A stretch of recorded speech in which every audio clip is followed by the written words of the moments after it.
British സാമ്രാജ്യത്വം നിസ്സാരരായി കണക്കാക്കിയ ഒരു ജനത. മനുഷ്യനെന്ന പരിഗണന പോലും ലഭിക്കാതെ അവർ ജീവിച്ചു. ആ മനുഷ്യരുടെ ചെറുത്തുനിൽപ്പിന്റെ കഥയാണിത്. സ്വാതന്ത്ര്യ പോരാട്ടം.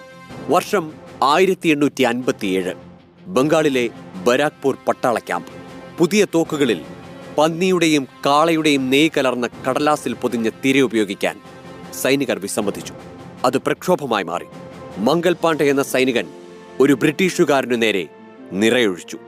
സംഘർഷം ശക്തമായ നഗരങ്ങളിലൊന്നായിരുന്നു ഝാൻസി. റാണി ലക്ഷ്മിഭായിയുടെ തട്ടകം. ഒന്നാം സ്വാതന്ത്ര്യ സമരത്തെ അടിച്ചമർത്തിയതിന്റെ ആത്മവിശ്വാസത്തിൽ ബ്രിട്ടീഷ് ഭരണകൂടം വീണ്ടും മർദ്ദനമുറകൾ പ്രയോഗിച്ചു. കാലങ്ങൾ കഴിഞ്ഞു. മഹാത്മാഗാന്ധി ദക്ഷിണാഫ്രിക്കയിൽ നിന്ന് ഇന്ത്യയിലേക്ക് തിരിച്ചെത്തി.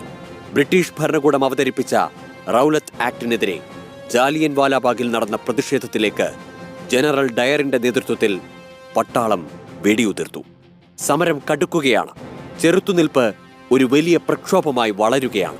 ഇന്ത്യ എന്ന ആശയം പോരാട്ടത്തിലൂടെ രൂപപ്പെടുകയായിരുന്നു.